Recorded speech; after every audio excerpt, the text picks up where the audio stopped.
I guess the art room is not a classroom as such. I carefully push open the furthest door and peek in.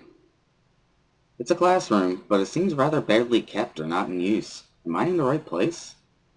Desks and chairs are all around the room. A thin layer of dust settled on them. There are some easels in the corner, so at least this looks like the right place. The room is flushed in sunlight from the big windows, shadows creeping all over the desks. Specks of dust are dancing in the stagnant air, making the beams of light almost visible. Jokingly, I call into the empty room. Anybody Something catches my eye and I stop mid-sentence. Sitting on a desk is a short-haired girl, curiously wearing a boy's uniform, with a fork between her toes, a morsel of food stuck firmly on the end. This odd way of dining seems to be caused by her apparent lack of hands, but her presence here is what takes me back even more. How did I miss her before? She's sitting in a corner very still, but I somehow took her as part of the furnishing or a statue at first glance. I'm not being too observant today as a whole. The girl seems to be frozen in place, staring at me with her huge eyes like a rabbit in headlights. She's staring at me, her mouth wide open, ready to accept the fork. I'm staring at her, my mouth wide open, suddenly remembering I didn't finish my sentence and trying to think if I should.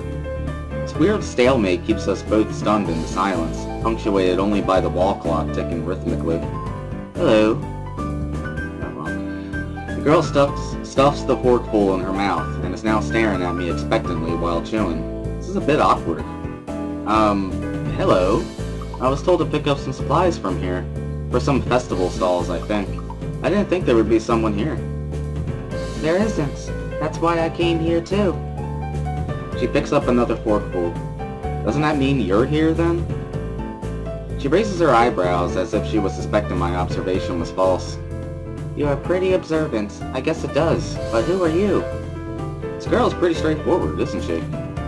I'm Nakai, Isao Nakai. I just transferred in on Monday. I'm Rin, Tezuka Rin, Rin Tezuka. I won't shake hands with you, but at least we know who we are now. That's very nice. Her deadpan manner of talking makes it hard to determine whether she's joking about shaking hands or not. It kinda bothers me. Joking about these matters doesn't feel appropriate at all.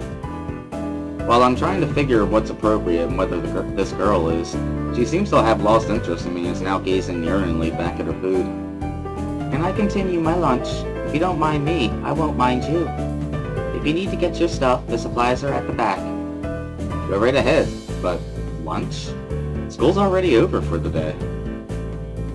What word would you use then? There is no word for a meal you eat after lunch but before dinner, right? It bothers me very much too, but I don't really know what I should say. I don't think you're supposed to eat a meal between lunch and dinner to begin with. But I'm hungry now and my delicious boxed lunch would go to waste otherwise.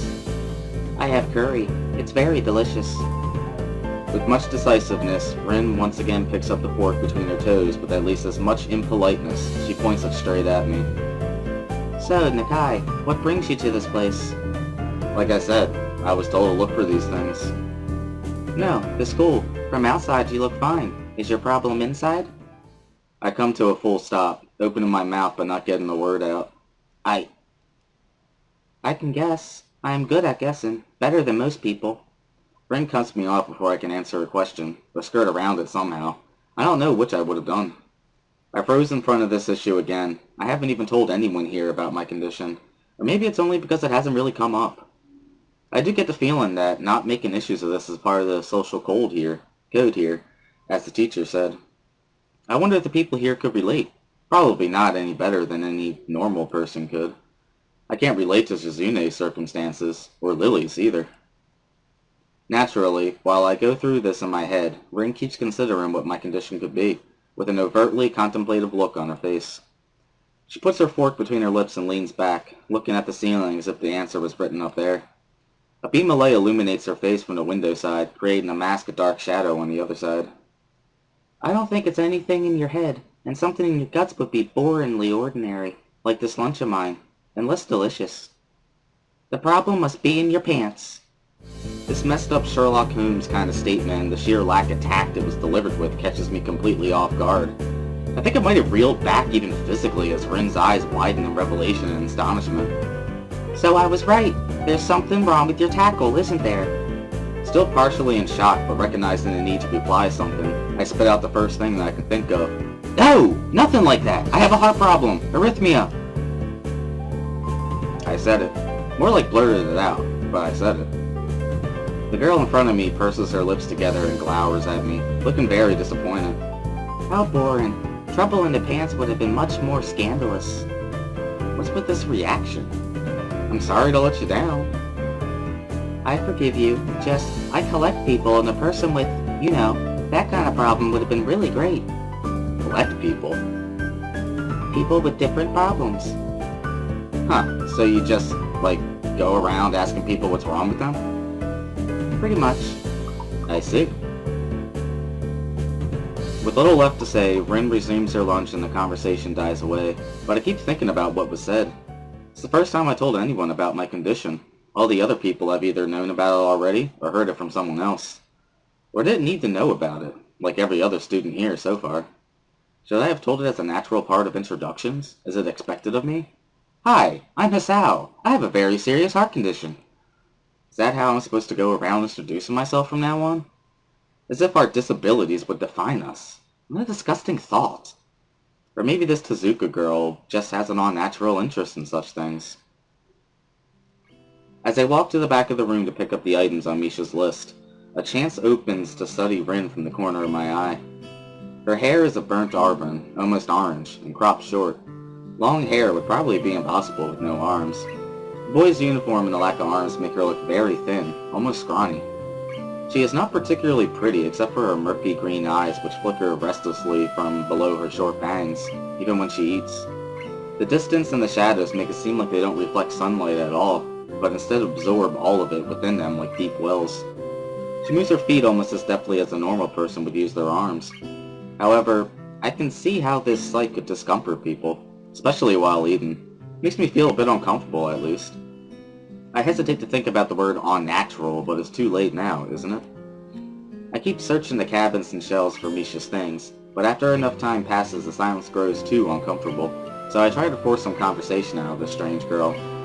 So, do you always eat alone and this late, or do you get the occasional visitor? Visitors? Maybe you are my first occasional visitor, but I don't always eat alone either. Sometimes I eat with a certain person on the roof, if she's not horsing around. Horsing? She likes to do sports. Oh.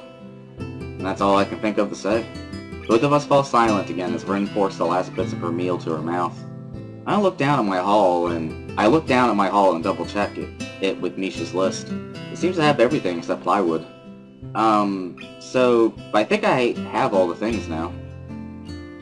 That's very nice for you. Don't feel obliged to stay. I was about to take a nap anyway.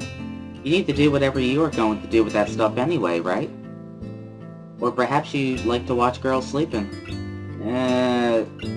I'm not too sure what to make of this, but Rin looks serious. Even if I did, I think I have to be going. I'll catch you around, Tezuka. You can call me Rin. I feel that our relationship at this point good enough to warrant this much. I was already turning to make my exit, but she draws me back in. Fine, then I'm Hisao. Then you are. Rin looks at me hard in the eyes, but that intimidating feeling you get when someone stares at you isn't there. It's like she's actually not looking at me at all. She blinks a couple of times, and I can't figure out why a pause like this just popped between us out of nowhere. See you later, Hisao. There is something like a tiny smile there in her face, maybe. I quietly back out of the room. As I shut the door in front of my face, I whisper to myself, what an intriguing person. From inside, I hear a muffled sing-song voice. I heard that! Why is she here? I jump at the sudden appearance of Misha, who I had not heard approaching despite the completely empty hallway. Somehow she had gotten the jump-in distance of me without making a sound. Creepy. It briefly reminds me of Kenshi's nutty theory about a global feminist conspiracy, but I push that thought aside. Chizune, standing slightly behind Misha, looks aloof as she couldn't have heard the remark that drew Misha's attention, but Misha is visibly excited. No, wait, more importantly, who is in there? There's no club meetings today. She tries to curiously peek past me, even though the door prevents her from seeing anyway. What are you doing here? You took so long that we had to come back. What's wrong? Come check, what's wrong? That's no good, He-chan. She wags her finger at me scoldingly. I found plywood, but everything else is still missing because you are tardy. Oh, sorry. I got the things here. Was just going to bring them. I think you were up to some mischief, He-chan. Who was in there with you, I wonder? Misha signs something quickly to Shizune, pointing at her own ear a couple of times. Shizune immediately pushes her way past me and opens the door into the classroom I just left. I can only imagine the shock she is experiencing. With Shizune's diligence and attitude, the insolence of daring to deface school property by sleeping on top of it must be too much to bear. And indeed, she stares at Rin, frozen in place apart from the slight but noticeable trembling of her shoulders. From suppressed rage, I'm sure. Instead of blowing up, Shizune just takes a few deep breaths, adjusts her glasses, and slams the door shut, turning to sign furiously at Misha. Maybe she did blow up, but I just can't understand it. She shoots a very loaded stare at me, too, as if it was somehow my fault that Rin is sleeping on one of the tables. Hope she's not getting any funny ideas about the reason for my tardiness. Hello. Rin's voice comes from the other side of the door, and it takes a few eye blinks to realize she might have trouble opening it. I open the door to find Rin directly behind it, looking at us with a half-interested, half-sleepy face. Hello. Mr. Zuka, what do you think you were doing? You absolutely are not permitted to use school property for such, disgraceful activity. It sure is suddenly very crowded in here. I didn't know I was this popular. It's hard to say whether she's happy or unhappy about this turn of events. At any rate, she ignores Shizune Misha's scolding, so they have no choice but to drop the issue. Shizune taps Misha's shoulder, points at Rin, and makes some quick signs. Popularity aside, please don't do that anymore. Anyway, how is your project going? Will it be done for the festival? Rin looks at them blankly, apparently at ease under the pressure Shizune's cold stare is putting on her. I keep wondering about that myself, too. And? We'll think about it harder. As Misha signs a reply to Shizune, her face turns into an unsatisfied frown. Miss Tezuka, please try to take this seriously. It'll be a disaster if the wall looks like someone threw up their lunch onto it. Rin nods assertively. We'll think more seriously. Misha actually giggles at that, but Shizune doesn't, not even after translation. She just shakes her head, takes the materials from me, and takes off with Misha in tow. Rin frowns thoughtfully as she looks after the retreating student council duo. How rude. It's true though, I must finish my project before the weekend. There will be dire consequences if I don't. The end of the world as we know it. Like weekends usually are, but more dire. Much more dire. Maybe I'll postpone my nap to unforeseen future. I am about to ask what project she has and what are these apocalyptic consequences, but she walks back into the art classroom. Since you have nothing to do, would you give me a hand? This paint can doesn't fit into my bag, but I need it. She kicks lightly at a huge can of paint that's lying on the floor next to the table she was sitting and sleeping on. It lets out a dull clang. Being the gentleman I am, I naturally pick it up. Heavy. Yeah, sure. Where do you need to take it? Away. And with that, she takes off to the hallway, me and the paint can following since there's little choice for either of us. The hallway is quiet and empty now with Shizune and Misha gone, so we too leave towards the stairwell at the other end. Every 10 or 15 or 20 steps I have to change the can from one hand to another because a thin handle cuts into my palm. At least it keeps my arms from tiring too fast. Rin strolls on beside me with an uneven pace that I have trouble matching, or maybe I am walking weird because of the extra weight. It seems one of us is constantly walking too slow or too fast, and I can't figure out which. 2 flights of stairs below, trouble appears in the form of the head nurse and his fox-like grin. Ah, Mr. Nakai, what a happy coincidence. Tezuka too, of course. He nods courteously to Rin, who dares not acknowledge him back, then turns to me because obviously it's me who he had some business with. There is something I forgot to mention on Monday. I nod and wait impassively because I can't even begin to guess what he forgot. The feeling of the handle delving deeper than my skin doesn't make me feel enthusiastic about this interruption either. It's about your medications. Since you haven't been that long on your current medications, there might be some unexpected side effects, which might require adjusting dosages or even changing to another kind of medication. So we will do a few tests regularly, but what I want is for you to keep an eye on everything in your condition that feels off, if you get what I mean. Nausea, headache, anything. And come see me if something happens. Alright.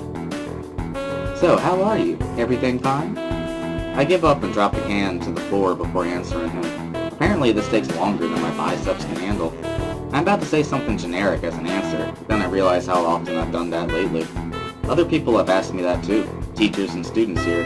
My parents, visitors, nurses, doctors at the hospital. Everyone seems to be concerned about that. It's natural for a hospital, not so much for a school. Except this school. This is a small school, and both the student base and the faculty seem to be very tightly knit. At least that's the feeling I'm getting. This is not the kind of school that gets transfer students too often. The thought sends shivers up my spine, but I give a generic answer anyway. That's great. Also, one other thing. My sources tell me that you've been at neither the school track nor even the pool, so I'd like to know if you have taken up exercising as I asked. Of course I haven't, but this way of inquiring gives me the feeling that I should have been running my ass off on the track since the very first day. You have people spying on me? Not as such, I just happen to know a few people. But that's not the issue here, so don't try to slip out of it. Well, I was actually doing some improvised weightlifting as an exercise. I pick up and lift the can up and down a few times like some sad imitation of a bodybuilder, even though it's weighing down on my arms painfully. The stupid grin disappears from his face for a second, then comes back like it was never gone. Izuka, would you give us a second? The nurse grabs me by the shoulder without waiting for Rin's permission, which he didn't need in the first place, and drags me aside. When I told you to exercise, I wasn't joking. I understand that you are still in your first week and all, but please don't ignore the importance of this. The reason I'm coming down this hard on you is that habits are not easy to form. The more you slip and postpone, the harder it'll be.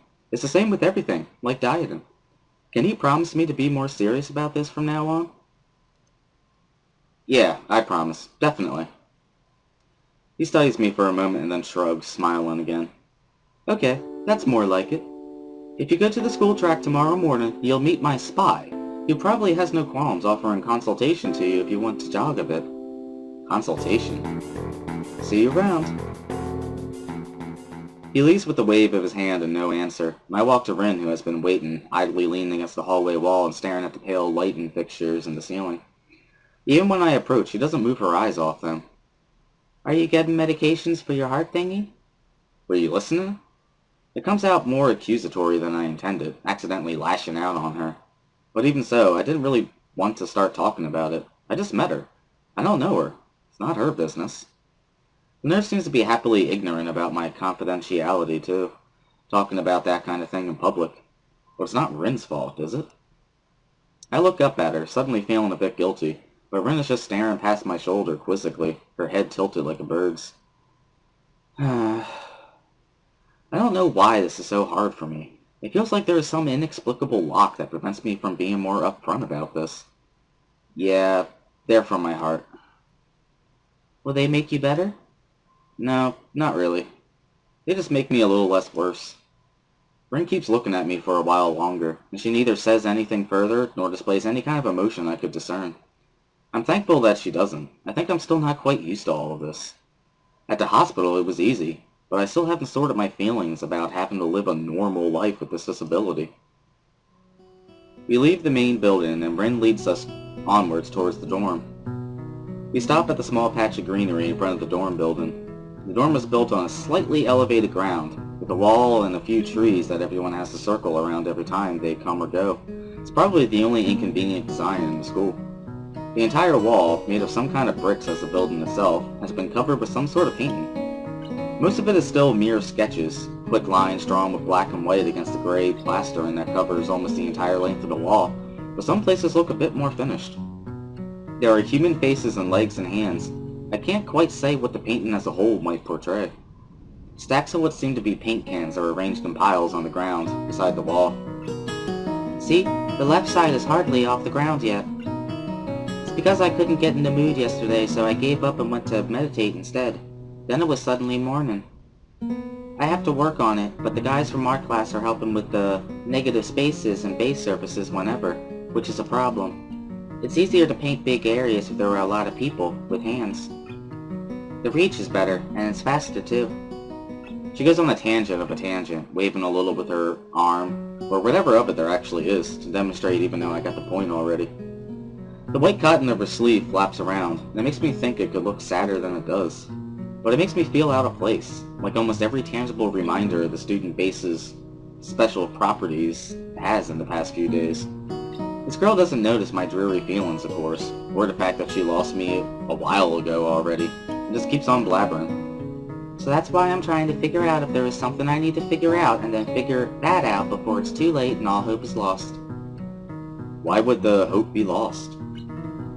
Because paint has to be painted, and then it has to dry, and then it has to be painted over with another kind of paint. It takes time.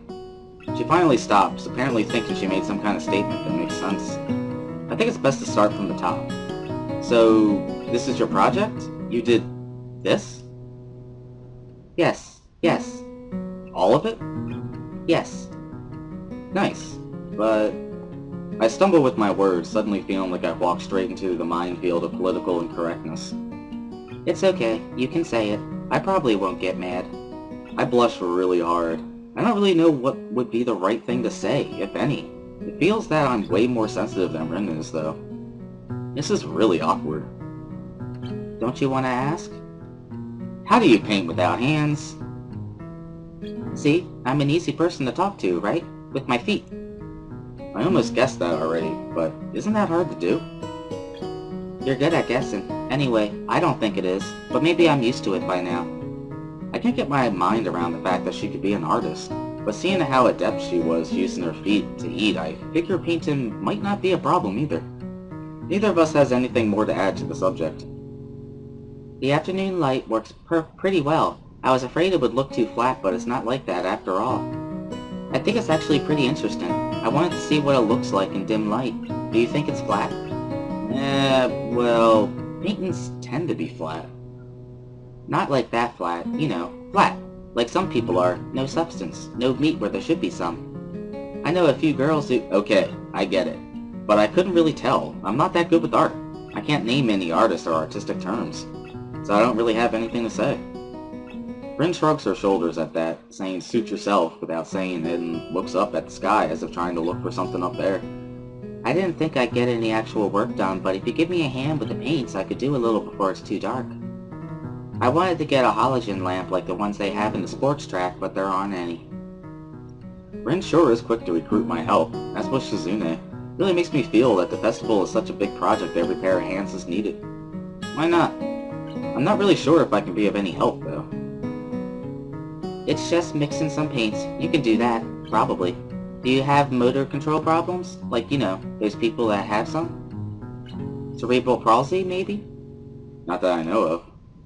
I get it. Heart thingy has nothing to do with that. She gives me a sly look for no reason. No, it doesn't. Let's do it then. So she sits on an empty wooden box and very naturally picks up a wide brush between the toes of her bare right foot. I open a few of the cans and pour some of the contents into shallow bowls for mixing. The thick paints flow lazily from the can to the bowl, like syrup. I mix them, creating funny, hypnotic-looking swirl patterns that melt quickly into each other to form a new monotone hue. Rin sets to work, every now and then asking me for a hand with something or the other. Finding different brushes is easy enough, but mixing the paints to be the exact tone this girl's apparently seeing in her head is a frustrating ordeal. She wants precision down to the last millimeter before she is satisfied, but her instructions are obscure at best. Add half a splash of green. I crouch down to pick up the can of bright green. The other green. This green. I carefully pour some of the other green paint into the mixing bowl. No, that's almost a whole splash. More white. Is green a good color to add? No idea. You're the artist here. A hint of smile appears in the corners of her mouth. Do you lack an opinion? No, it's just that I have no idea. It's okay, because I just got an idea. Add more white. With this exclamation, I pour a minuscule amount of white into the bowl and mix it. It looks slightly whiter. That's not good. It has to be like the color when you wake up and you know that you saw the meaning of life in your dream, but can't remember it. Maybe it's yellow. Despite the impossibility of mixing a color like the change of seasons or any other nonsense that's being imposed on me, I found myself enjoying it more than I thought I would. Seeing a painting being born on the plastered wall feels like magic. I spend the moments I have between mixing paints crouching down on the pavement and just looking at her work. It feels slightly intrusive at first, like breaking some imaginary intimacy, but Rin doesn't seem to mind the least bit. Maybe it's just in my head. Her entire presence emits a completely different air as she patiently works the details, adding layers of paint on top of other layers of paint, steadily moving her foot across the wall to add new shapes. When I manage to produce a passable mixture of paint, the rare smile on her face is oddly rewarding. Apart from the few words when discussing paint mixes, neither of us says a word for the longest time. And even those short discussions soon evolve into a shorthand, both of us developing and using weird impromptu code words for various paints and hues. As if there was some need to conserve words and breath of sound.